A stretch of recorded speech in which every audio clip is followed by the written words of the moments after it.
Olá, meus amigos, um dia de muita paz para todos nós.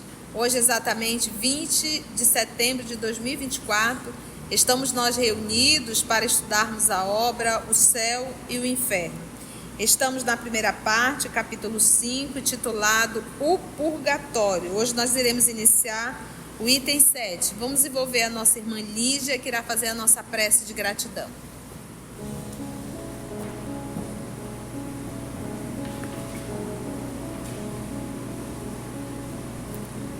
Deus, nosso Pai de amor e bondade, Jesus, nosso Mestre, nosso Guia, agradecemos por estarmos mais uma vez aqui reunidos para estudar. Agradecemos a equipe que tutela os trabalhos do EOS Manaus. Pedimos, Jesus, que nos envolva em sua paz, que abra, ilumine o nosso entendimento, para que possamos retirar todo o sentido do que vamos ler aqui, entender, entronizar isto profundamente nas nossas almas e que possa o seu Espírito, o seu exemplo, ser o nosso guia, que possamos, Senhor, seguir pelos seus caminhos retos, caminhos de luz, hoje e sempre. Que assim seja.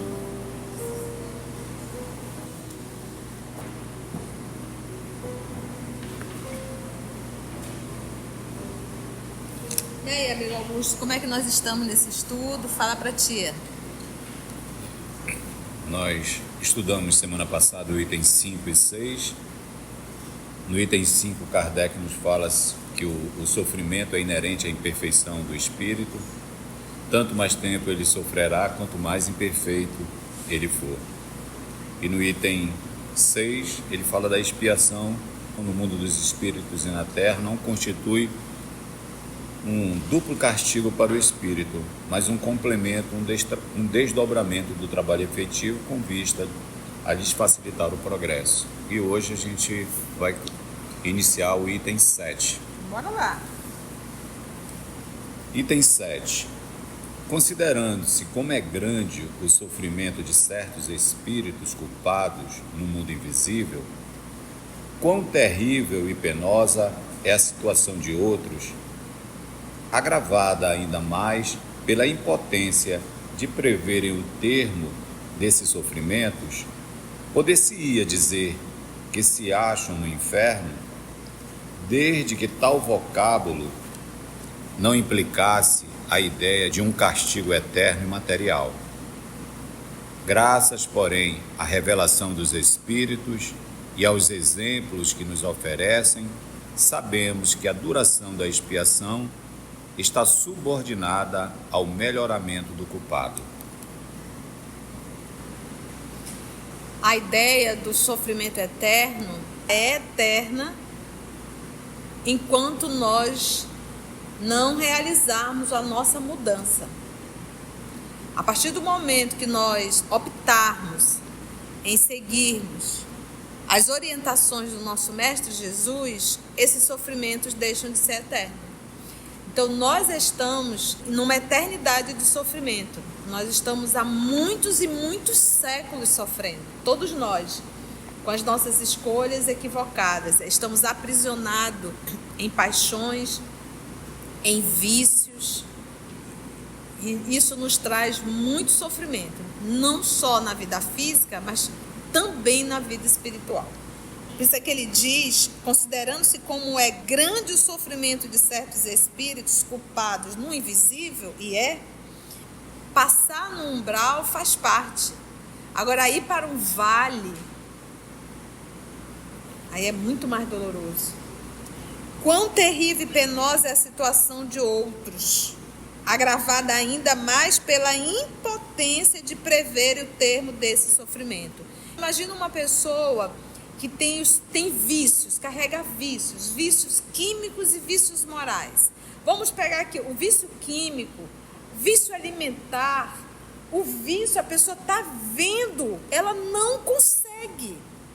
Por conta do quê? Por conta do vício. Então a pessoa está aprisionada, escravizada e sofrendo. O vício do poder, em que você se alia com o mal, você se desassocia totalmente do Deus interno, e você vai atropelando todo mundo, você se escraviza nisso, você se torna um monstro em relação a isso, e você não consegue mais se desassociar. Quando a gente entra no crime do poder, no poder criminoso, não tem como você voltar mais atrás. Não tem. A única forma é acabar essa existência através da desencarnação. Sofrer muito as consequências e aguardar. Ou seja, é muito sofrimento. Então, tem algumas escolhas que nós fazemos aqui na Terra que não tem mais volta. Nessa encarnação não tem mais. Não tem. Tem algumas escolhas que não tem volta. Você perde uma encarnação inteira. Logo, sofrimento.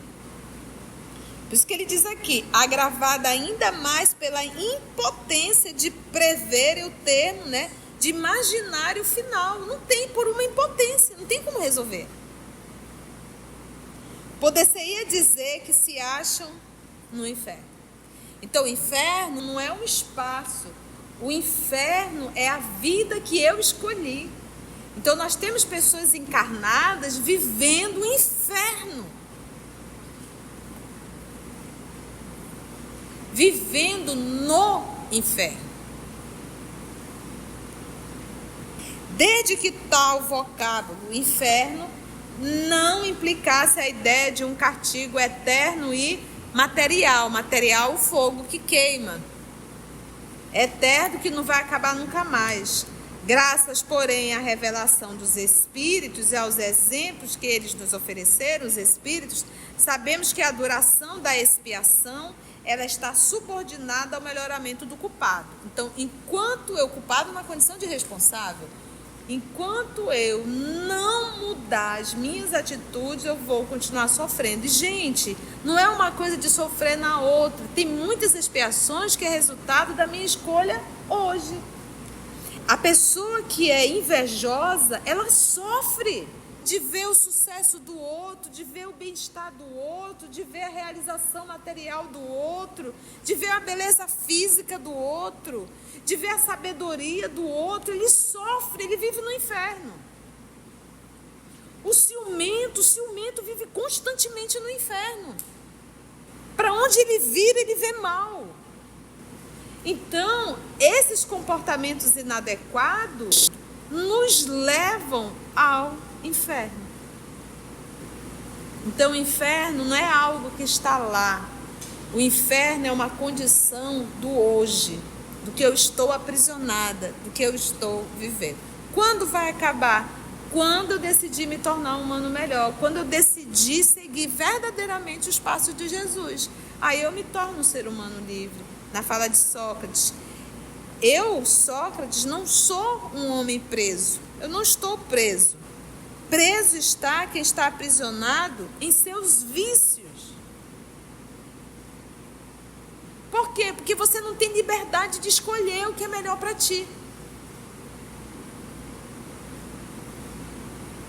O que é melhor para você na condição de espírito e não na condição de um ser passageiro, né? Então, a expiação, ela está subordinada ao melhoramento do culpado. Então, se eu olho para a minha vida hoje e vejo dores e dores e dores, eu vejo tudo dando errado, eu vejo minha vida fazendo um círculo, todo o tempo repetindo, é porque eu não mudei. Eu continuo fazendo as mesmas coisas erradas, logo vem o resultado. Não é uma questão, a minha vida não muda. Não, eu não mudo. Eu não fiz um passo de mudança. Bora para o 8º, Augusto? Item 8. O Espiritismo não vem, pois, negar as penas futuras. Vem, ao contrário, confirmá-las. Porque aquelas... o Espiritismo então não tem inferno? Não o que a igreja construiu. Mas o Espiritismo nos traz o inferno, que nos traz uma responsabilidade muito maior. E que nos mostra o quão está atrelado ao hoje. E não é esperar desencarnar. Mesmo aqui, mesmo encarnado, nós podemos estar vivendo um inferno, né? O que ele destrói é o inferno localizado com suas fornalhas e penas irremissíveis. Aonde estaria o inferno localizado? Onde a gente diz o inferno está onde? Dentro da terra, né? Lá embaixo, né? Diz lá embaixo, está lá para baixo, né? Não está assim, gente, não está. Para você entender isso, às vezes a pessoa tem dificuldade de entender, mas nós temos exatamente nesse momento pessoas que estão num quarto super limpo, porque alguém passou e limpou, no lençol lá, que alguém esbanjou bastante, né? Com não sei quantos fios, os bons entendedores, não sei quantos fios, mas a criatura deita e ela precisa tomar uma medicação para dormir, porque a cabeça não para. Ou toma um remédio, ou toma um uísque, para ficar alcoolizado e poder dormir. Isso já é um inferno. A pessoa não poder tomar um café da manhã em paz, porque a mente está enlouquecida. Não consegue se assentar, respirar e saborear o alimento. Hoje nós temos, vocês sabem, gente, um número enorme de pessoas com problemas, comportamentos mentais. Mas é muito grande, não é pouco não. Vivendo cada um seu inferno. Também não nego o purgatório, pois prova que nele nos achamos. Então a terra é um Purgatório. Qual é a função do purgatório? Hã? Eu posso dizer que é colocar na cadeirinha do sossego? Vai pensar no que você fez?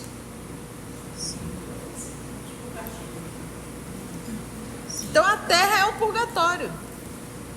É por isso que nós falamos, né, Augusto? Tudo está certo. A interpretação é que está errada. Mas tudo tem um pouquinho. Pronto.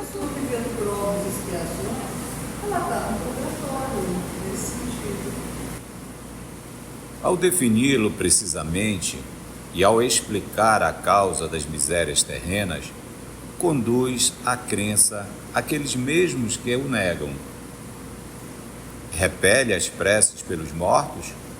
Ao contrário, visto que os espíritos sofredores as solicitam. Eleva-as a um dever de caridade e demonstra sua eficácia para os conduzir ao bem e, por esse meio, abreviar os seus tormentos. Tem uma nota, né? A nota de Allan Kardec. Ele pede para ver o Evangelho segundo o Espiritismo, capítulo 27, item Ação da Prece, transmissão do pensamento. Então aprendemos que devemos sim orar por todos aqueles que desencarnaram e que estão no mundo espiritual, né? Falando a inteligência, tem levado a fé a muitos incrédulos, incutindo a prece no ânimo dos que a escarneciam. O que o Espiritismo afirma é que o valor da prece está no pensamento e não nas palavras, que as melhores preces são as do coração e não as dos lábios, aquelas que cada um faz pessoalmente e não as que se mandam dizer por dinheiro. Quem, pois, ousaria censurá-lo? O que o Espiritismo afirma é que o valor da prece está no e não nas. E a gente diz assim, quando a gente lê, você diz assim, poxa, tia, então se eu falar, Deus não vai me escutar? Ele exige tanto assim, porque tem gente que é meio perturbadinho, né? Tem gente que quer questionar, mas não para pensar. As palavras que eu digo não manipula fluido. O pensamento que eu elaboro manipula fluido. Porque o espírito, ele não fala, não é vocabulário. O espírito, ele pensa. Então eu posso falar um conjunto de palavras, mas mente, sentimento, não estou presente. Então logo eu não orei. Porque quem tem que orar não é o corpo, quem ora é a alma. E para a alma orar, a mente tem que estar atuante, tem que estar participando. Por isso é que ele diz, olha, o que o Espiritismo afirma é que o valor da prece está no pensamento e não nas palavras. Que as melhores preces são as do coração. A única forma de eu acessar o meu coração, que é o sentimento, não são com as palavras, não é com as palavras. É com o quê? Pensamento.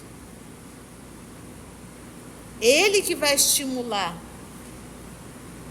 Então, se não tem mente, se não tem a elaboração do pensamento, não tem oração.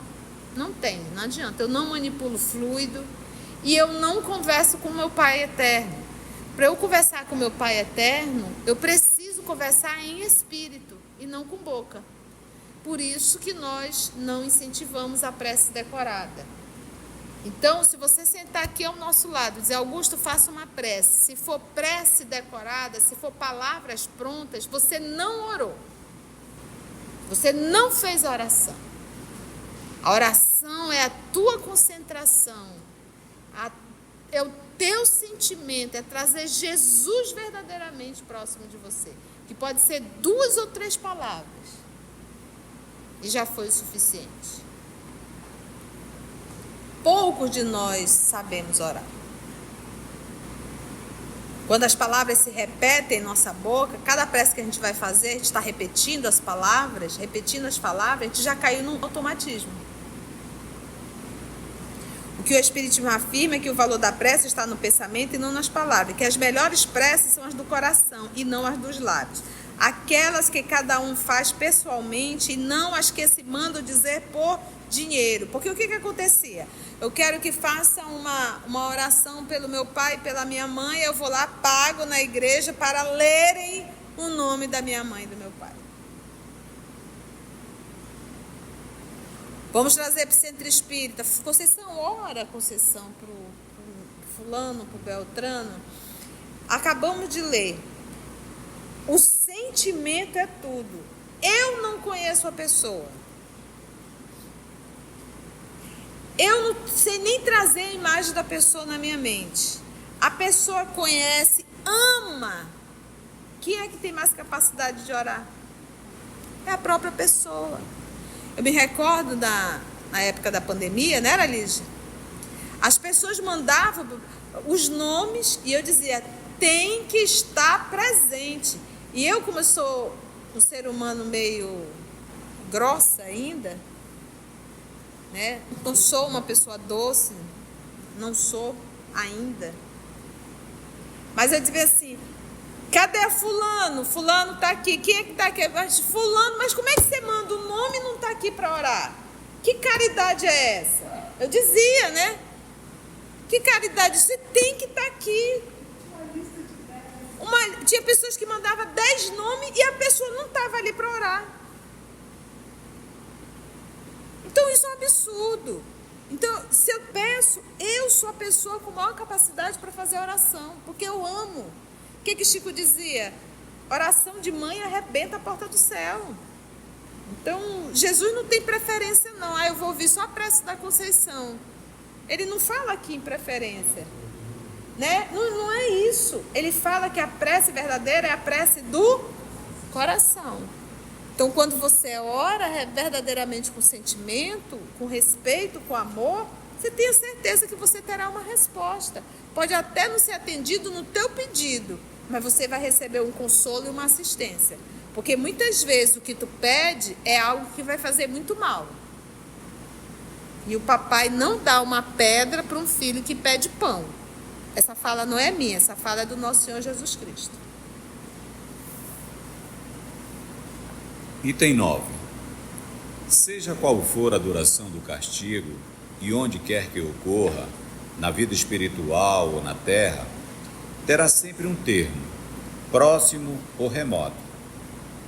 Na realidade, não há para o espírito mais que duas alternativas, a saber, punição temporária e proporcional à culpa e recompensa graduada segundo o mérito.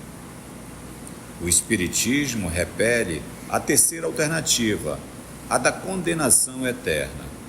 O inferno reduz-se à figura simbólica dos maiores sofrimentos, cujo termo é desconhecido. O purgatório, sim, é a realidade. Então ele abre mão desse inferno, né, que ele coloca, que é desconhecido, mas o purgatório sim, porque a gente está aqui para corrigir, para nos livrarmos das nossas mazelas, né?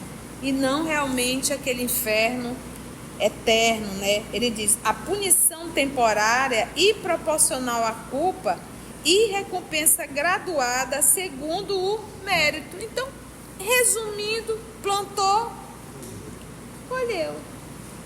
Bateu, levou. Quem com ferro fere, com ferro será ferido. Então, se eu olho para a minha vida e vejo dores, eu tenho que repensar o que eu tenho feito da minha vida.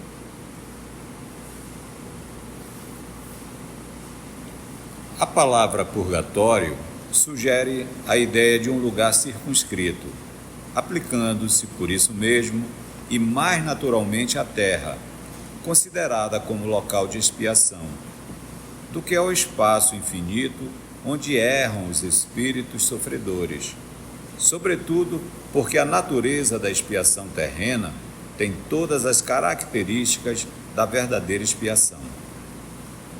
Quando os homens se melhorarem, não fornecerão ao mundo invisível senão espíritos bons, de modo que estes, ao encarnarem, só fornecerão à humanidade corpórea elementos aperfeiçoados.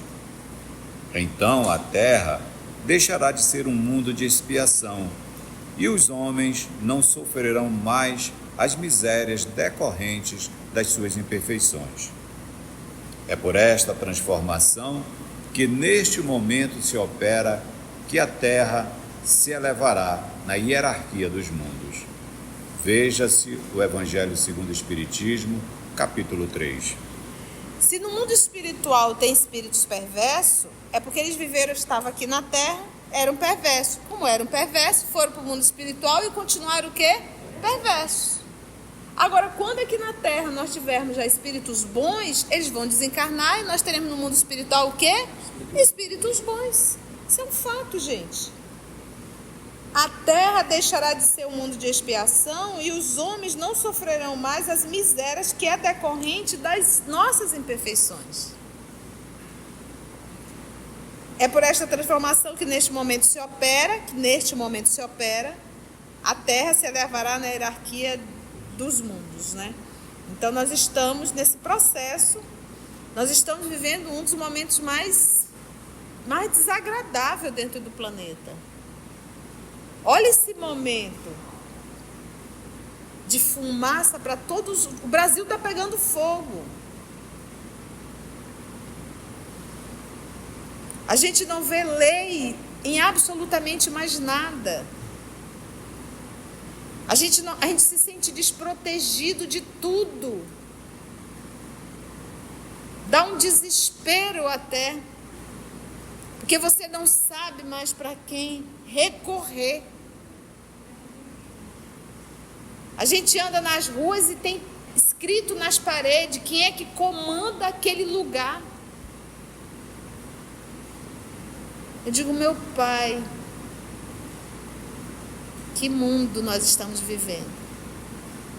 Quanta tristeza, quanta dor. Para quem está trancado nos seus condomínios, não sabe. Mas vá para um bairro.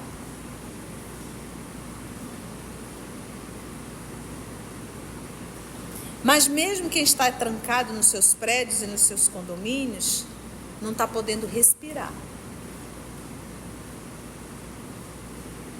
Então, se o Brasil está dessa forma, isso caracteriza o tipo de seres que estão aqui dentro. Que mesmo estando vendo a confusão que está, ainda tem coragem de fazer um foguinho lá no quintal da casa. Então, se nós não buscarmos realmente a fé, a oração e saber que existe um mundo espiritual, a gente não teria força, né? Eu tenho postado de forma categórica. Eu ando muito na rua, né? Quando estou trabalhando, dirijo para um lado, dirijo para o outro, resolvendo as coisas. E nós tivemos, não tem um mês, que um rapaz foi esmagado por um contêiner.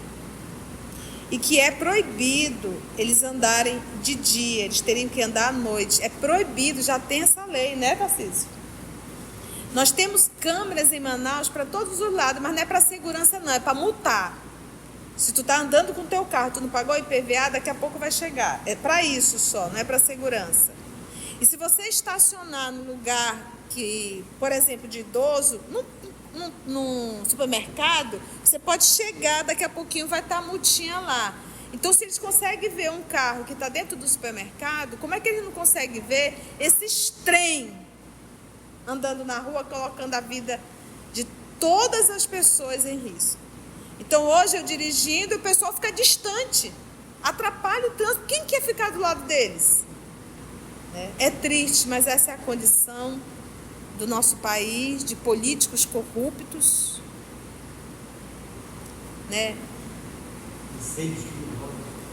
A parte jurídica corrupta, e só Jesus mesmo. Só Jesus para nos dar força para viver esse ápice de, eu vou dizer, imoral mesmo, de movimentos imorais no nosso país em particular e alguns países vizinhos, né? Então, não é fácil, mas vai passar. Porque todos nós iremos desencarnar.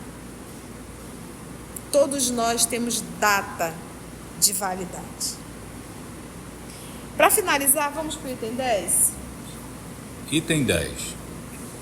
Por que então Cristo não falou do purgatório? É que, não existindo a ideia, não havia palavra que a representasse.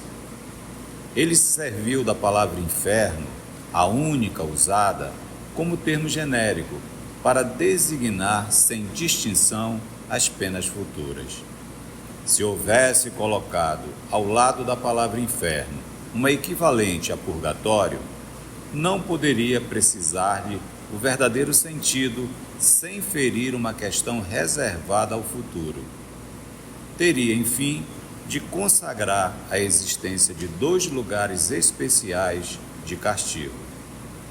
O inferno, em sua concepção genérica, despertando a ideia de punição, encerrava implicitamente a do purgatório, que não passa de um modo de penalidade. Estava reservado ao futuro esclarecer os homens sobre a natureza das penas e, por isso mesmo, reduzir o inferno ao seu justo valor.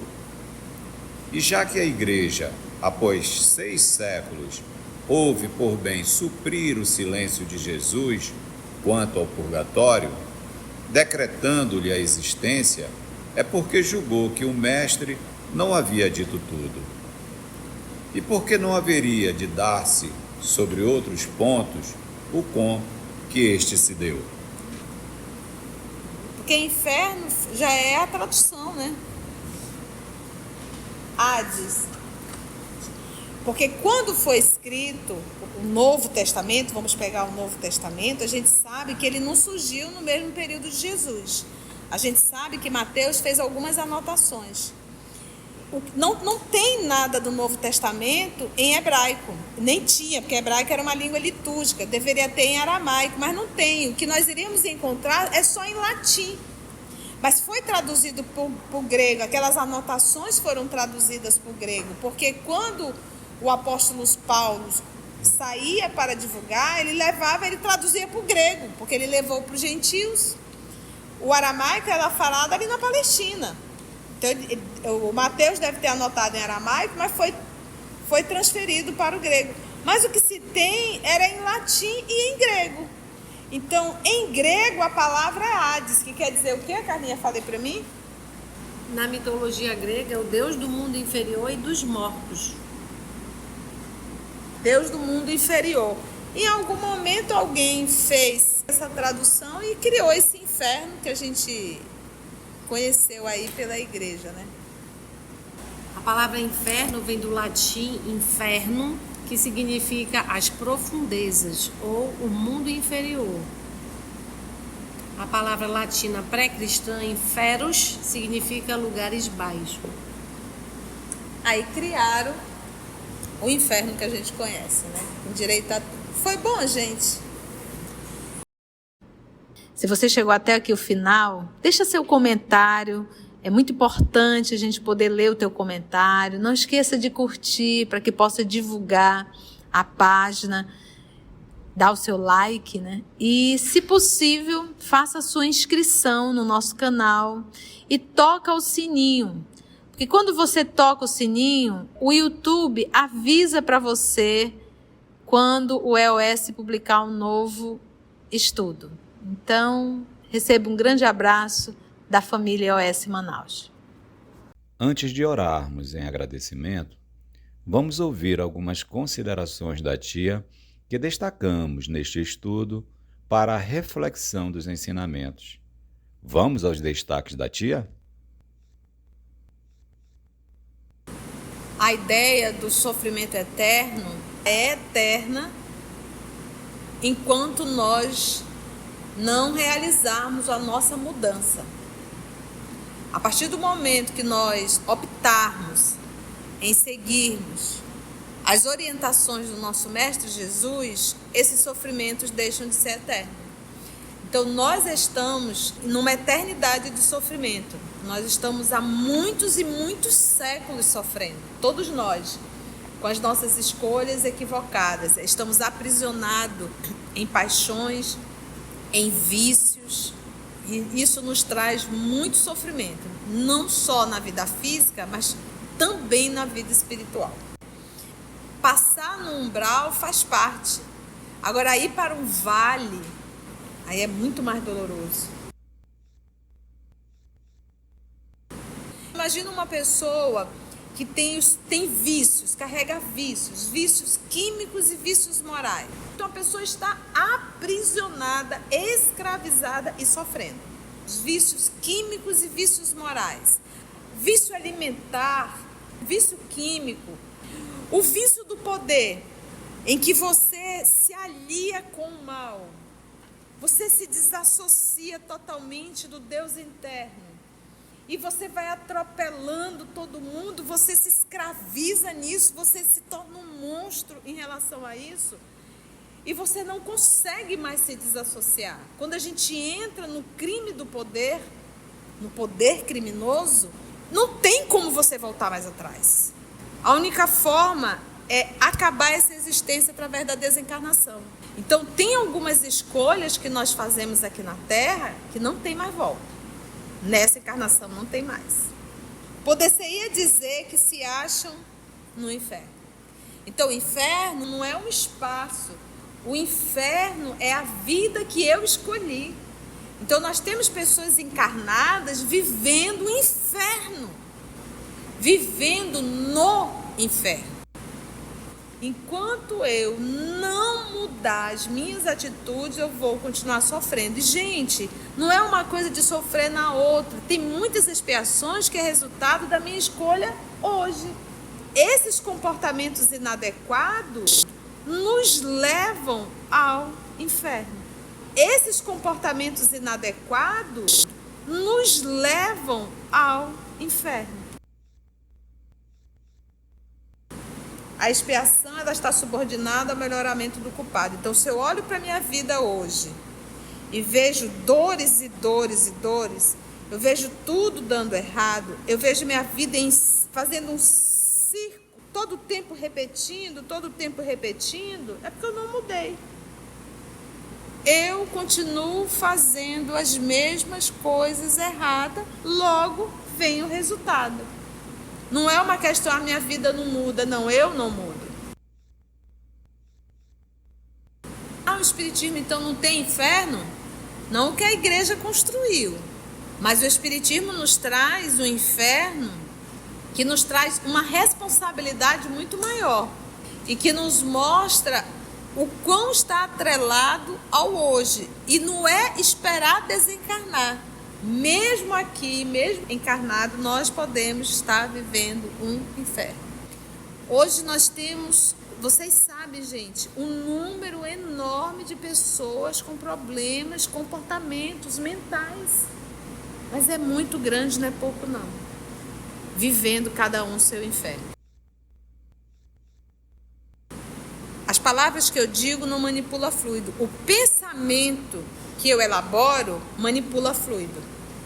Porque o espírito, ele não fala, não é vocabulário. O espírito, ele pensa. Então eu posso falar um conjunto de palavras, mas eu, mente, eu, sentimento, não estou presente. Então logo eu não orei. Porque quem tem que orar não é o corpo, quem ora é a alma. E para a alma orar, a mente tem que estar atuante, tem que estar participando. O que o Espiritismo afirma é que o valor da prece está no pensamento e não nas palavras. Que as melhores preces são as do coração. A única forma de eu acessar o meu coração, que é o sentimento, não são com as palavras, não é com as palavras. É com o quê? Pensamento. Então, se não tem mente, se não tem a elaboração do pensamento, não tem oração. Não tem, não adianta. Eu não manipulo fluido e eu não converso com meu Pai Eterno. Para eu conversar com meu Pai Eterno, eu preciso conversar em espírito e não com boca. Por isso que nós não incentivamos a prece decorada. Se for palavras prontas, você não orou. A oração é a tua concentração, é o teu sentimento, é trazer Jesus verdadeiramente próximo de você. Que pode ser 2 ou 3 palavras e já foi o suficiente. Poucos de nós sabemos orar. Quando as palavras se repetem em nossa boca, cada prece que a gente vai fazer, a gente está repetindo as palavras, a gente já caiu num automatismo. Vamos trazer para o centro espírita. Conceição, ora, Conceição, para o fulano, para o Beltrano. Acabamos de ler. O sentimento é tudo. Eu não conheço a pessoa. A pessoa conhece, ama. Quem é que tem mais capacidade de orar? É a própria pessoa. Então, se eu peço, eu sou a pessoa com maior capacidade para fazer oração, porque eu amo. O que Chico dizia? Oração de mãe arrebenta a porta do céu. A prece verdadeira é a prece do coração. Então, quando você ora verdadeiramente com sentimento, com respeito, com amor, você tem a certeza que você terá uma resposta. Pode até não ser atendido no teu pedido, mas você vai receber um consolo e uma assistência. Porque muitas vezes o que tu pede é algo que vai fazer muito mal. E o papai não dá uma pedra para um filho que pede pão. Essa fala não é minha, essa fala é do nosso Senhor Jesus Cristo. Ele abre mão desse inferno, né, que ele coloca, que é desconhecido, mas o purgatório sim, porque a gente está aqui para corrigir, para nos livrarmos das nossas mazelas, né? E não realmente aquele inferno eterno. Resumindo, plantou, colheu. Então, se eu olho para a minha vida e vejo dores, eu tenho que repensar o que eu tenho feito da minha vida. Se no mundo espiritual tem espíritos perversos, é porque eles estavam aqui na Terra, eram perversos. Como eram perversos, foram para o mundo espiritual e continuaram o quê? Perversos. Agora, quando aqui na Terra nós tivermos já espíritos bons, eles vão desencarnar e nós teremos no mundo espiritual o quê? Espíritos bons. Isso é um fato, gente.